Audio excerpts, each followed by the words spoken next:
إنما يريد الله ليذهب عنكم الرجس أهل البيت ويطهركم تطهيرا.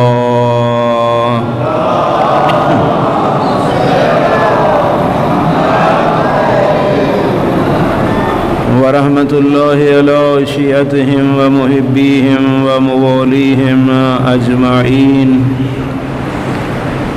ولعنة الله على أعدائهم ملعونين. أما بعد فقد قال الحكيم في كتابه بسم الله الرحمن الرحيم إن الدين عند الله الإسلام. صلوات.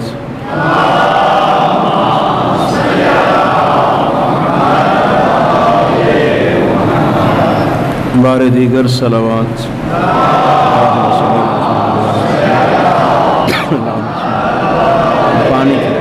پانی نہ گلاس. سامعین گرامی قدر، جناب کی خدمت میں قرآن مجید کی مشہور ترین آیہ کریمہ کی تلاوت کا شرف حاصل کیا ہے. خداوند عالم کی ذات کا ارشاد ہے کہ مجھے دین اسلام ہی پسند ہے. اگر کوئی یہ چاہے کہ اسلام کے علاوہ میرے سامنے کوئی دین پیش کرے فلن یقبل من، کسی صورت میں اس سے یہ قبول نہیں کیا جائے گا. اور یہ پیش کرنے والا اولئک من الخاسرین، یہ بڑے گھاٹے میں ہوگا. جو اسلام کے علاوہ کوئی دین بنائے اور اللہ کے حضور پیش کرے فہو من الخاسرین، گھاٹے میں ہے. تو اس سے آپ اندازہ لگائیں کہ خالق نے جو بھی دین نازل کیا ہے وہ اسلام ہی ہے. صلوات پڑھیں ذرا.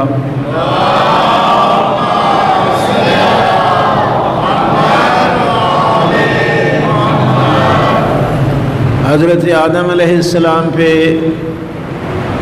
جو دین نازل ہوا ہے وہ بھی اسلام ہے. ابراہیم و موسیٰ و عیسیٰ پہ جو شریعت نازل ہوئی ہے وہ بھی اسلام ہے. اللہ کی ذات نے نہ کوئی دین بعنوان یہودیت نازل کیا ہے اور نہ ہی کوئی دین بعنوان نصرانیت نازل فرمایا ہے. خالق نے دین کے عنوان سے جو نازل فرمایا ہے وہ اسلام ہی ہے. فقط یہی فرق ہے کہ جو پہلے انبیاء پہ نازل ہوا وہ اسلام کی پرائمری کلاسیں تھیں.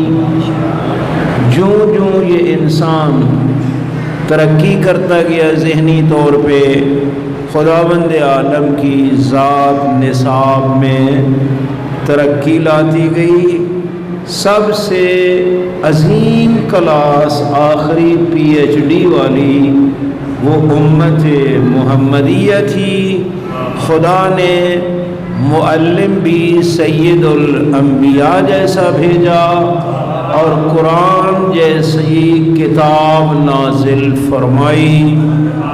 سب سے عظیم قوم امت محمدیہ ذہنی طور پہ بھی یہ اب اس لائق ہو چکی تھی کہ اس آخری نصاب کو یہ سمجھ سکے، پڑھ سکے اور ماشاءاللہ معلم سید الانبیاء جیسا بھیجا جو آخری نبی، سب نبیوں کا بھی نبی بلکہ امام الانبیاء.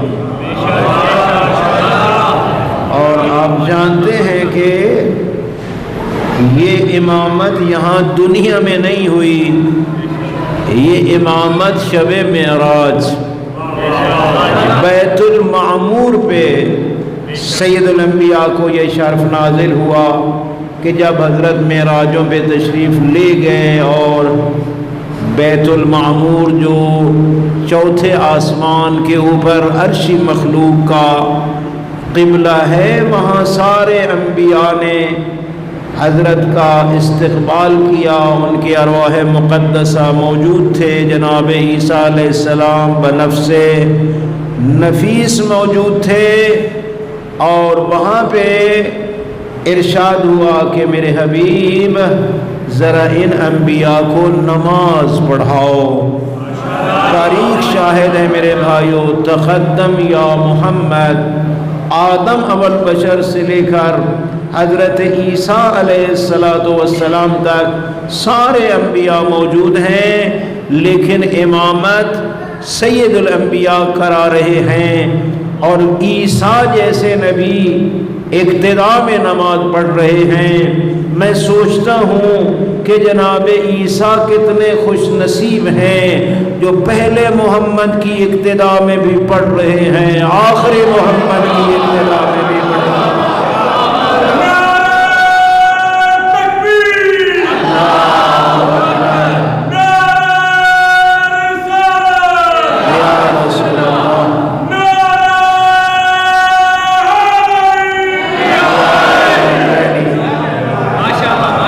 تو میرے بھائیو، جب حضرت نے نماز پڑھا لی تو اس وقت قرآن مجید کی یہ آیت نازل ہوئی، وَاسْأَلْ مَنْ أَرْسَلْنَا مِنْ قَبْلِكَ مِنْ رُسُلِنَا، کہ میرے حبیب ذرا ان رسولوں اور نبیوں سے پوچھو تو صحیح کہ ہم نے کس شرط کی بنیاد پہ ان کے اوپر تاج نبوت و رسالت کو سجایا۔ حضرت نے بحکم خدا سارے انبیاء سے پوچھا، تو جس طرح حیات القلوب میں علامہ مجلسی علیہ رحمہ نے نقل کیا ہے کہ سارے انبیاء بیک زباں ہو کے کہنے لگے بشہادت اللہ الہ الا اللہ وانک رسول اللہ وان علی ولی اللہ۔ ہم نے 3 گواہیاں دی تھیں، اللہ کی توحید کی، تیری رسالت کی، اور تیرے ویر علی کی ولایت کی۔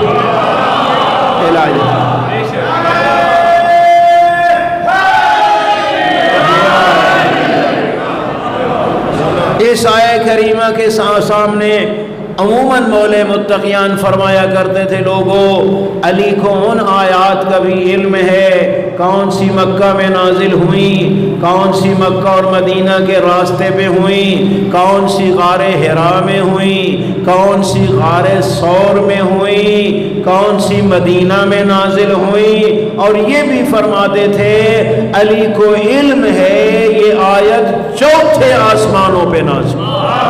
وَاسْأَلْ مَنْ أَرْسَلْنَاكَ مِنْ قَبْلِكَ مِنْ رُسُلِنَا۔ تو میرے بھائیو، یہاں امامت کے فرائض سید الانبیاء نے انجام دیے ہیں، اور اسی وجہ سے حضرت کے القاب میں ہے امام الانبیاء۔ تو آخری کلاس امت محمدیہ ہے، پہلی کلاس حضرت آدم علیہ السلام کی اپنی اولاد ہے، جتنی ذہنی ترقی تھی اتنا ہی نصاب، ایسا ہی معلم عطا کیا گیا۔ سب سے ہائی کلاسز امت محمدیہ ہیں، اور معلم بھی سید الانبیاء ہے۔ لیکن یاد رکھو میرے بھائیوں اور بزرگوں، سید الانبیاء کی زندگی کا بھی جو پہلا دور ہے وہاں بھی ذہن اتنی ترقی یافتہ نہیں ہے۔ آخری کلاس اور آخری نصاب جو پڑھایا جاتا ہے وہ آخری حج سے واپس آ کر مقام خم خدیر پہ پڑھایا جاتا ہے۔ ایمرجنسی پیغام نازل ہوتا ہے، یا ایھا الرسول بلغ ما انزل الیک وان لم تفعل ذلک فما بلغت رسالتا واللہ یعصمک من الناس ان اللہ لا یہدی القوم الکافرین۔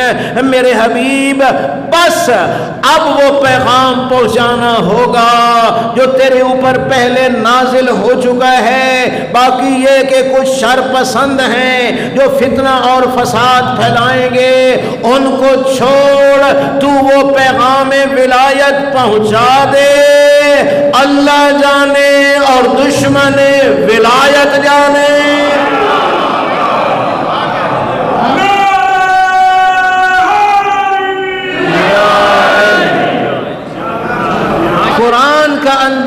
بتاتا ہے میرے بھائی، ایمرجنسی پیغام بتاتا ہے کہ پیغام کوئی بہت بڑا مہم ہے، اتنا مہم ہے کہ فرمایا وَإِن لَّمْ تَفْعَلْ فَمَا بَلَّغْتَ رِسَالَتَهُ، اگر تو نے کر کے یہ نہ دکھایا تو یاد رکھ رسالت کا کام مکمل ادا نہیں ہوا۔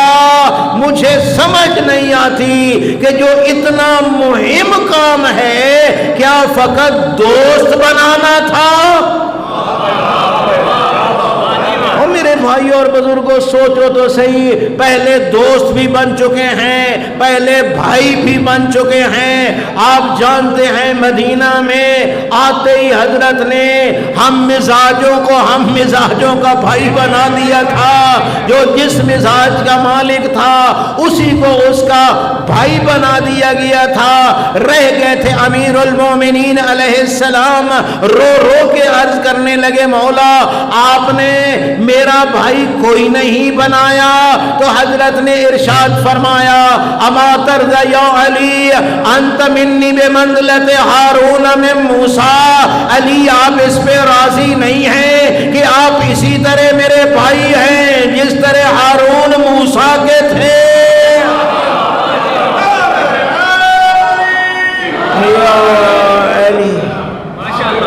یہ بھائی والا کام تو ہو چکا تھا، لیکن دیکھو میں نے کل بھی عرض کیا تھا دنیا اندھی ہو چکی ہے، چاکنگ بھی کی جاتی ہے، نعرے بھی لگائے جاتے ہیں فلاں فلاں کا بھائی ہے، فلاں فلاں بھائی بھائی ہیں، لیکن ان اندھوں کو یہ نظر نہیں آتا اگر پیغمبر خدا کے بھائی کو ہی لکھنا تھا تو لکھتے نبی کا بھائی علی ہے، علی کا بھائی نبی ہے۔ یہ رشتہ تھا میرے بھائیوں اور بزرگوں، اور قرآن نے واضح انفسنا و انفسکم کی آیت کو نازل کر کے بتا دیا ہے کہ نبی کا بھائی علی ابن ابی طالب ہے۔ یہ تو سب کچھ پہلے ہو چکا تھا، اب دوبارہ ایسے پیغام کا نازل کرنا، اور او گرمی میں ان بیچارے حاجیوں کو جن کے سر کے بال بھی تازہ تازہ صاف ہو چکے ہیں ان کو وہاں کھڑا کرنا، حتیٰ جھاڑیوں کو بھی صاف کر دینا، پلانوں کا ممبر بنا کے امیر المومنین علی ابن ابی طالب علیہ السلام کے بازو پکڑ کے دنیا والوں کو دکھانا کہ من کنت مولا ہو فہذا علی مولا، اور دنیا والوں جس کا میں مولا ہوں اس کا یہ علی مولا ہے۔ 1,20,000 سے زیادہ کا مجمع ہے میرے بھائیوں اور بزرگوں، یہ سارے اس راوی ہیں اس حدیث کے۔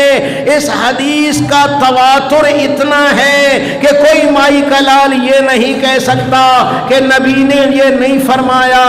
اگر یہ متواتر نہیں تو پھر کوئی حدیث بھی متواتر نہیں ہے۔ صلوات پڑھے معصوم کی ذات پہ۔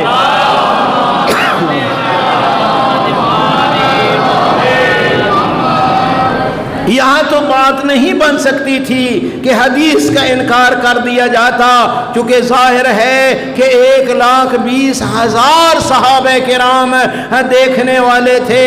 اب مولوی کے پیٹ میں مروڑ پڑتا ہے کہ حدیث کا انکار تو ممکن نہیں ہے، لہذا کیوں نہ کہا جائے کہ حدیث میں جو من کنت مولا ہو فہذا علی مولا ہے، علی جو مولا ہے اس کا معنی دوست ہے، اس کا معنی دوست ہے۔ بندے خدا اس کا معنی اگر دوست ہے تو ذرا ابتدا میں تو بتا کہ من کن تو مولا کا معنی بھی دوست ہے۔ حدیث شروع ہو رہی ہے من کن تو مولا فہذا علی مولا، جس کا میں مولا ہوں اس کا علی مولا ہے۔ اگر علی مولا کا معنی دوست ہے تو ماننا پڑے گا کہ من کن تو مولا میں رسول جو مولا ہے اس کا معنی بھی دوست ہے۔ جو رسول کو ایک یار مانتے ہیں، ایک دوست مانتے ہیں، وہ تو علی مولا کا معنی دوست اور یار کرے، لیکن جو رسول اعظم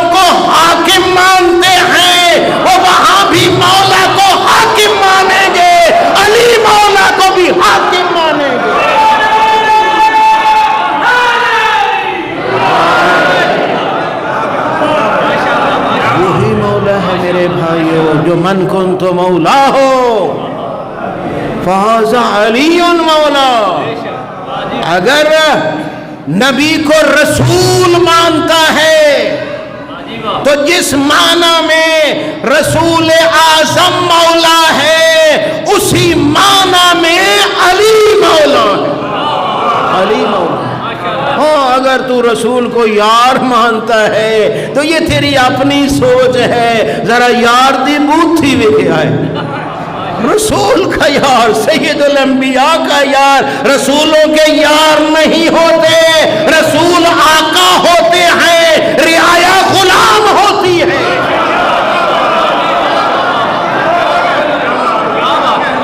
یاریاں کیسی ہیں میرے بھائیوں؟ کہیں کوئی روایت بتاتی ہے کہ رسول نے کہا ہو فلاں میرا یار ہے، فلاں میرا یار ہے. جب اللہ اپنے دوست کو، ذرا دیکھو، خلیل الرحمن اللہ کا دوست، ابراہیم کا دوست تو اللہ ہو، پیغمبر خدا کا دوست ایرا وغیرہ ہو.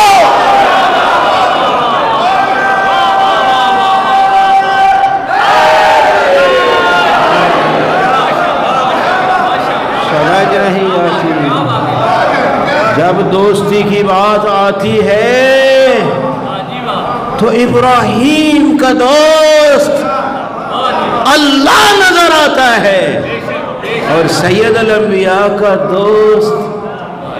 میں کیا عرض کروں میرے بھائیوں اور بزرگوں؟ اس لیے کل کہا تھا شکر کر اللہ نے وہ عقل دی ہے جو حق اور باطل کی تمیز کر لیتی ہے. اس لیے میرے بھائیوں اور بزرگوں، سید الانبیاء صلی اللہ علیہ وآلہ وسلم کے بعد جو دین کا سلسلہ ہے، یہ دو طریقے ہیں میرے بھائیوں. ایک ایسا ہے کہ جو سقیفے سے چلتا ہے، دوسرا راستہ وہ ہے جو غدیر سے چلتا ہے. تیسرا راستہ ہی اسلام کا کوئی نہیں ہے. جنہوں نے سقیفہ والوں کا انتخاب کیا ہے انہیں وہ مبارک. ہمیں کسی کو چھیڑنے کی ضرورت نہیں ہے میرے بھائیوں. اگر سقیفہ کا اجماع جس کو معین کرے تو اس کو حجت خدا مانتا ہے، تو جس کو اللہ معین کرے ہم کیوں نہ اس کو علی مولا کہیں.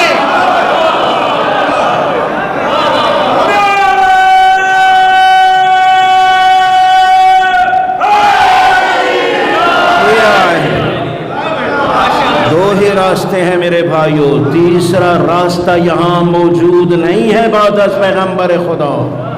جنہوں نے وہ منتخب کیے ہیں انہیں مبارک ہو.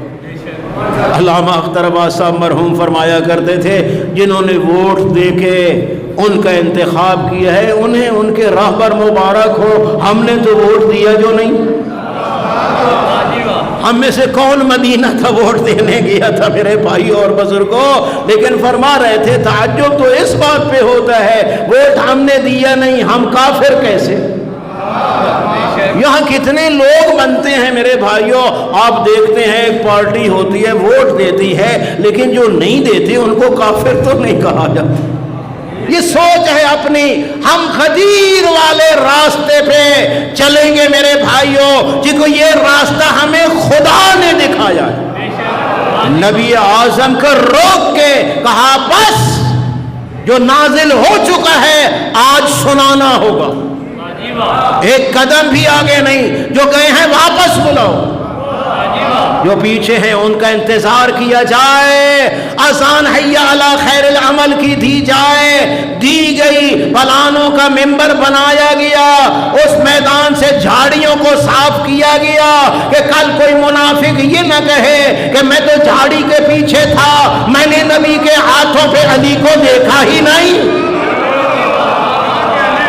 اتنا اہتمام کرنے کے بعد خود ممبر پہ تشریف لے آئے. بہت بڑا خطبہ ارشاد فرمایا اور کہا بتاؤ کیا میں نے پیغام خدا تم تک پہنچایا ہے یا نہیں؟ قالوا بلا یا رسول اللہ، آپ نے پہنچایا ہے۔ فرمایا الست اولی بکم من انفسکم، مجھے بتاؤ کہ تمہاری جان اور مال پہ تم سے زیادہ حق حکومت میں نہیں رکھتا؟ سارے کہتے ہیں بلا یا رسول اللہ، آپ ہم سے زیادہ ہماری جانوں کے بھی مالک ہیں، ہمارے مال کے بھی مالک ہیں۔ جب یہ اقرار لے لیا تو اس کے بعد کہا قم یا علی ابن ابی طالب، علی ابن ابی طالب کو بلایا، اپنے ہاتھوں پہ اٹھایا، چاروں طرف گھمایا، دنیا والوں کو دکھایا اور پھر فرمایا من کنت مولاہ فہذا علی المولا۔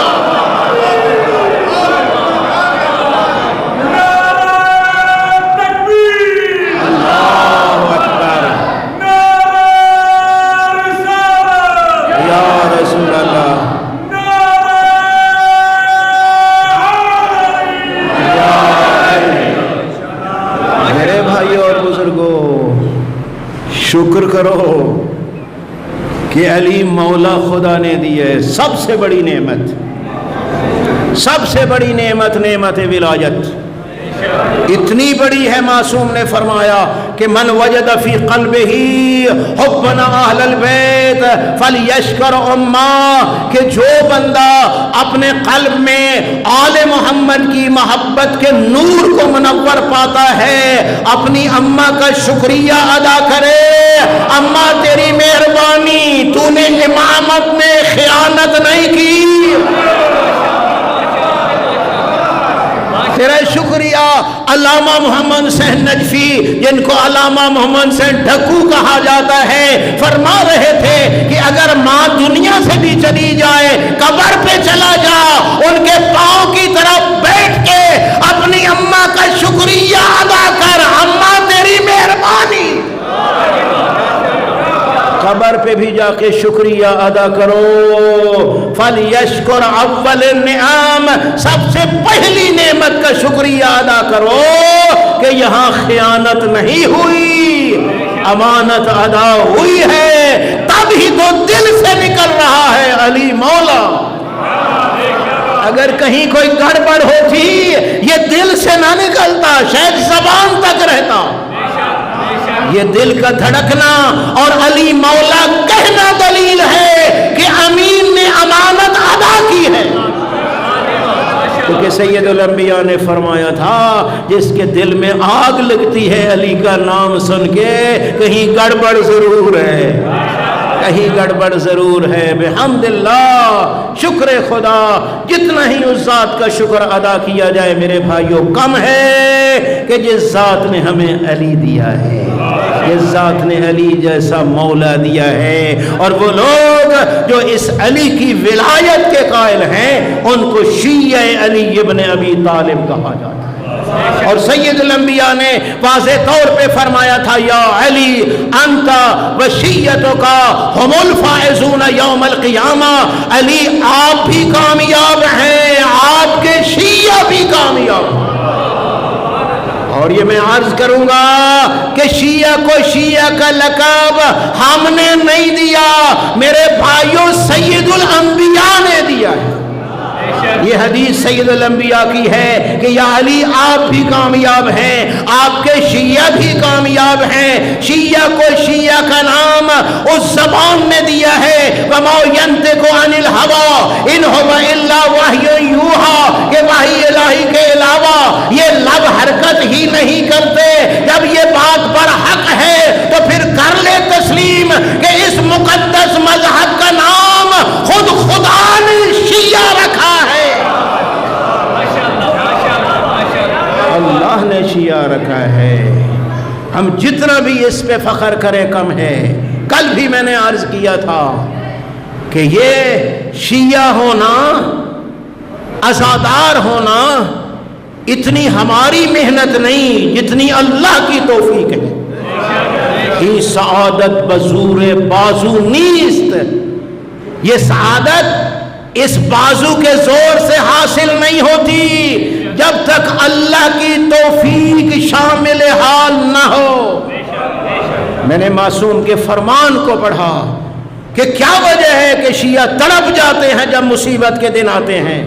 فرمایا شیعتنا خلقوا من فاضل طینتنا، کہ یہ جو ہمارے شیعہ ہیں، جو ان کا مٹیریل ہے، وہی جو ہماری طینت بچی ہوئی تھی اسی سے تو یہ بنے۔ اب اس طینت کا نتیجہ یہ ہے جب ہم خوش ہوتے ہیں تو یہ خوش ہوتے ہیں، جب ہم غمگین ہوتے ہیں تو یہ غمگین ہوتے ہیں۔ آپ نے دیکھا ہر مومن روز قدیر بھی خوش نظر آتا تھا، روز مبالہ بھی خوش نظر آتا تھا، کل سے یہ مرجھا کیوں گیا؟ کل سے یہ چہرے پریشان کیوں ہو گئے؟ چونکہ جن کی طینت ہے، جو سردار ہیں، جب وہ غمگین نظر آتے ہیں تو ہر مومن بھی غمگین نظر آتا ہے۔ فرمایا قوم یا قمبر واستبشر، قمبر اٹھو، لوگوں کو سنا دو اور ان کو کہہ دو الا وان لکل شیء شرفا وشرف الاسلام شیعۃ علی ابن ابی طالب۔ قمبر ان کو بتا دو کہ علی کہہ رہے ہیں ہر شے کا شرف ہوتا ہے، اسلام کا شرف شیعہ علی ابن ابی طالب ہے۔ اللہ اکبر، یا رسول اللہ، یا اللہ وَإِنَّ لِكُلِّ شَيْءٍ سَيِّدًا وَسَيِّدُ الْمَجَالِسِ مَجَالِسُ الشِّيَّعِ، ہر مجلس کا بھی سردار ہوتا ہے، مجلسوں کا سردار وہ ہے جو مجلس شیعہ علی برپا کرتے ہیں۔ امام جعفر صادق علیہ السلام کا فرمان ہے، حضرت کا ارشاد ہے میرے بھائیوں اور بزرگوں کہ میرا بابا باقر العلوم علیہ السلام اور میں دونوں مسجد نبوی میں جب گئے نا تو ریاض الجنہ میں کچھ امام کے شیعہ بیٹھے تھے جو آپس میں مسائل پہ گفتگو کر رہے تھے۔ جب امام نے دیکھا کہ یہ میرے شیعہ بیٹھے ہیں تو حضرت قسم کھا کے کہتے ہیں واللہ انی احب ارواحکم وریحکم، کہ قسم بخدا مجھے تمہاری خوشبو سے بھی محبت ہے، تمہارے روح سے بھی محبت ہے، تمہاری باتوں سے بھی محبت ہے، محبت ہے مجھے۔ امام قسم کھا کے کہتے ہیں انی لاستریح زیارتکم، جب میں تمہاری زیارت کرتا ہوں مجھے راحت محسوس ہوتی ہے۔ ایسے بنو جو امام کی راحت کا سبب بنے، امام کی راحت کا سبب بنو میرے بھائیوں اور بزرگوں۔ ایک بزرگ عالم دین ایرانی فرما رہے تھے کہ نہیں سمجھ آتی کہ اگر چند منٹ تم چلے جاؤ ایک عطر فروش کی دکان پہ کھڑے ہو جاؤ، چند منٹ وہاں کھڑے ہو جاؤ، جب نکلو گے تمہارے جسم سے عطر کی خوشبو آئے گی، جہاں جہاں سے گزرو گے آپ کے جسم سے عطر کی خوشبو آئے گی۔ فرمانے لگے مجھے سمجھ نہیں آتی ایک عطر فروش کی دکان پہ چند لمحے کھڑے ہوں تو جسم معطر ہو جاتا ہے، یہ جو کربلا کی تصویر ہے، یہ جو حسینی یہاں بیٹھتے ہیں، کیا وجہ ہے کہ اتنا بیٹھنے کے باوجود بدن سے حسینیت کی خوشبو نہیں آتی؟ کہیں کمی ضرور ہے، اس لیے اپنے جسم کو حسینیت سے معطر کر کے باہر نکلو، جدھر سے نکلو ہر بندے کے مشام میں حسینیت کی خوشبو کو اس طرح چھوڑو کہ ہر بندہ کہے حسین زندہ باد ہے، یزید مردہ باد ہے۔ بہت بڑا فریضہ ہے، میں نے کل بھی عرض کیا تھا، یہ سیاہ لباس اخلاق اور کردار حسینی سے معطر کر کے باہر نکلو، لوگ تمہارے کردار کو دیکھتے جائیں، معصوم کی ولایت کا کلمہ پڑھتے جائیں۔ زبانی جمع خرچ کرنے سے کچھ نہیں ہوتا، کردار کو شکست دیتا ہے۔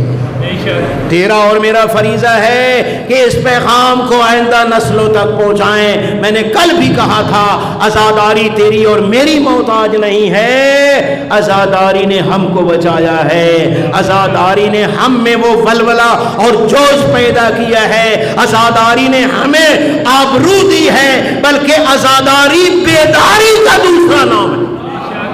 یہاں عزاداری مظلوم کربلا ہے، وہاں غفلت نہیں ہے، وہاں بیداری ہونا چاہیے، حق اور باطل کی تمیز ہونا چاہیے، حسینیت اور یزیدیت کا فرق واضح ہونا چاہیے۔ یہی میرا پیغام ہے، یہی میری گزارش ہے کہ خدا کے لیے اپنے آپ کو سیدہ شباب اہل الجنہ کے کردار سے معطر کر کے اس عطر کو پوری دنیا میں پھیلا دو۔ یہ تیرا اور میرا فرض بنتا ہے، اور آپ جانتے ہیں میرے بھائیوں کہ اس فریضہ کو ہم تک پہنچانے کے لیے حسین ابن علی نے بڑی بھاری قیمت ادا کی۔ کہنا آسان ہے میرے بھائیوں، لیکن نانے کے مدینے کو چھوڑنا کوئی آسان نہیں ہے۔ یہ تو حسین کو پتہ ہے نا کہ جہاں نانا ناز مناتا تھا حسین کے، ناز یہ ناز نہیں ہے میرے بھائیوں کہ کندھوں پہ حسین ابن علی ہے، زلفیں حسین کے ہاتھوں میں ہے، جدھر ارادہ ہے سید الانبیاء ادھر مڑتے ہوئے نظر آتے ہیں میرے بھائیوں۔ کوئی دیکھنے والا دیکھ کے یہی کہتا ہے کہ کتنی سواری اچھی ہے، فرمایا یہ کیوں نہیں کہتا سوار کتنا اچھا، سوار کتنا اچھا ہے۔ یہ ناز ہیں جو منائے جا رہے ہیں میرے بھائیوں اور بزرگوں۔ حالت سجدہ ہے، حسین ابن علی پشت پہ سوار ہو جاتے ہیں، سر نہیں اٹھاتا، تسبیح خدا کو بڑھا رہا ہے حسین ابن علی کا نانا۔ یہ سارے ناز منائے جا رہے ہیں، اسی مدینہ میں پروان چڑھا ہے، دنیا نے دیکھا ہے ناز مناتے ہوئے، لیکن آج حالات ایسے ہو گئے ہیں، نانے کی قبر پہ آیا بیٹھا ہے، رونا شروع کر دیا، اتنا روئے، روتے روتے غش کھا گئے حسین۔ عالم خواب میں نانا دیکھا، اب کیا کرتے ہیں؟ مقتل کی کتابوں میں یہی ہے، دونوں بازو نانے کے گلے میں ڈال دیے، عجیب تعارف کرایا، عرض کرتے ہیں یا جدہ یا رسول اللہ انا الحسین ابن فاطمہ الزہرا، نانا تیری زہرا کا بیٹا ہوں۔ یا حسین ابن علی نہیں کہا جا رہا بلکہ حسین ابن فاطمہ الزہرا، اور تیری امت چین سے نہیں بیٹھنے دے رہی، مجھے اپنی قبر میں ہی جگہ دے دے۔ فرمایا ابنی یا حسین، حبیبی یا حسین، اخرج الی العراق، اب میرا بیٹا عراق کا سفر کرنا ہوگا ورنہ یہ دین نہیں بچتا۔ یہاں نانے کا حکم سننا تھا۔ حسین آئے، عباس تیاری کرو، اکبر تیاری کرو، قاسم تیاری کرو، اون محمد تیار، زینب کر لے تیاری، ام کلثوم کر لے تیاری، رباب خود بھی چلو، میری سکینہ کو بھی ساتھ لے لو، اور میرے اصغر کو بھی اٹھا لو۔ آج دنیا حیران ہے، اور کیوں لے کے جا رہا ہے اصغر کو، لیکن اسی دنیا نے دیکھا کہ جب کوفہ اور شام کے بازاروں میں نیزوں کی انیوں پہ ایک ننھا سا سر دیکھا، اور بڑے سے بڑے ظالم بھی اور جگر تھام کے رونے لگے، اور یہی کہا حسین مظلوم مارا گیا، حسین مظلوم مارا گیا۔ ادھر آؤ، جناب سکینہ کے وہ خطبے، جناب سکینہ کا وہ کردار، جناب سکینہ کی وہ فرمودات بتاتی ہیں کہ اس سکینہ نے کتنا بڑا کام کیا۔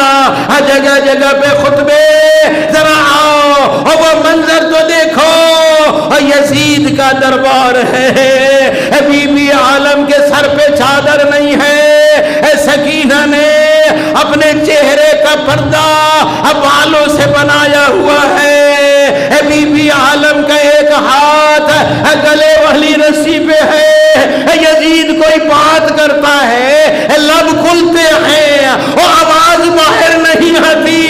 اور میرے بھائیوں، اور جب کئی بار ایسا ہوا زین العابدین آگے بڑھے، کہا ظالمہ اور میری بہن کے گلے کی رسی کو اور ذرا ڈھیلا تو کر اور تاکہ سکینہ کوئی بات کر سکے۔ انا للہ وَإِنَّا إِلَيْهِ رَاجِعُونَ وَسَيَعْلَمُ الَّذِينَ ظَلَمُوا أَيَّ مُنْقَلِبٍ يَنْقَلِبُونَ۔